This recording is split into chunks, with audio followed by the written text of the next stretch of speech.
Good morning বন্ধুরা, সবাইকে welcome জানাচ্ছি সবিতাস ব্লগ চ্যানেলে। আশা করি সবাই ভালো আছেন, সুস্থ আছেন, আমিও ভালো আছি।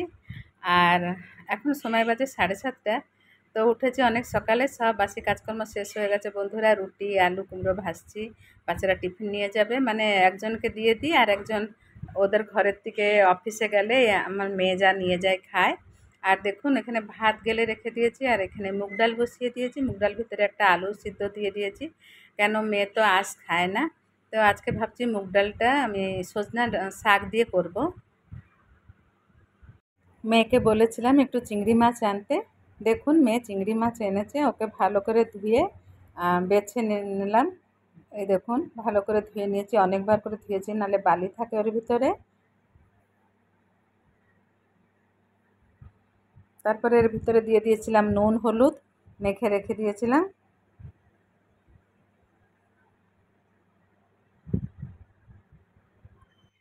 দেখি এই চিংড়ি মাছটা আলু দিয়ে করব কি ইঁচড় দিয়ে করব দেখি। এই দেখুন মুগ ডাল দিয়ে সজনা শাক দিয়ে করেছি। এর মধ্যে সোমবার দিয়েছি, রসুন থেতো করে দিয়েছি, শুকনো লঙ্কা আর জিরা, আর খুব টেস্ট হয়েছিল বন্ধুরা। ফ্রিজে ছিল ইঁচড়, ভাবলাম ইঁচড় আর আলু আর চিংড়ি মাছ করব। আলু কেটে নিয়েছি। এই যে ইঁচড়টাকে একটু গরম জল, মানে সিদ্ধ বসিয়ে দিয়েছি একটু।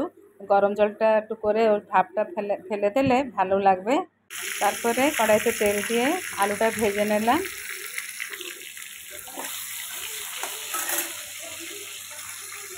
আলু ভাজার পরে তারপরে আমি ইঁচড়টাও ভেজে নিয়েছিলাম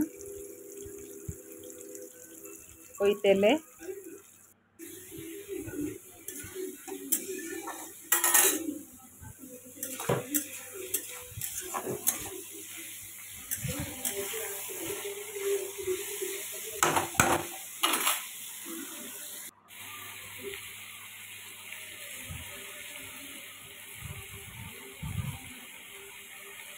তারপরে কড়াইতে দিয়ে দিলাম তেল, ওর মধ্যে দিয়েছিলাম তেজপাতা, গোটা গরম মশলা আর জিরা।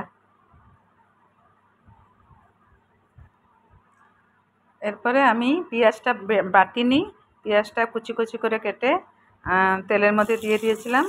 আর এর ভিতরে দিয়েছিলাম রসুন বাটা, আদা বাটা, জিরে গুঁড়ো আর ধনে গুঁড়ো আর হলুদ নুন যেরকম দেয়, আর টমেটো, ওইটা দিয়ে ভালো করে কষলাম। এরপরে একটু কাজু আর চারমগজ বাটাও দিয়ে দিয়েছিলাম বন্ধুরা।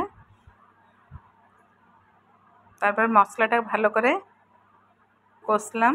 তারপরে দিয়ে দিলাম আলু আর ইঁচড়, ওকে ভালো করে ঢেকে রেখে রেখে কষার পরে তারপরে দিয়ে দিয়েছিলাম ওর ভিতরে চিংড়ি মাছ।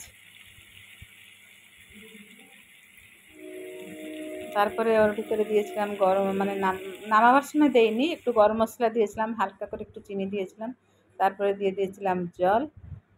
তারপরে ঢেকে রেখেছিলাম। আলু সিদ্ধ হওয়ার পরে ওকে আমি নামিয়েছিলাম। তারপরে বন্ধুরা দেখুন তরকারিটা কিন্তু খুব টেস্ট হয়েছিল। আর এই যে তরকারি দেখছেন, ওর ভিতরে আমার আর জামাই এসেছিলেন, জামাইকেও একটু দিয়েছিলাম। খুব ভালো হয়েছিল বন্ধুরা।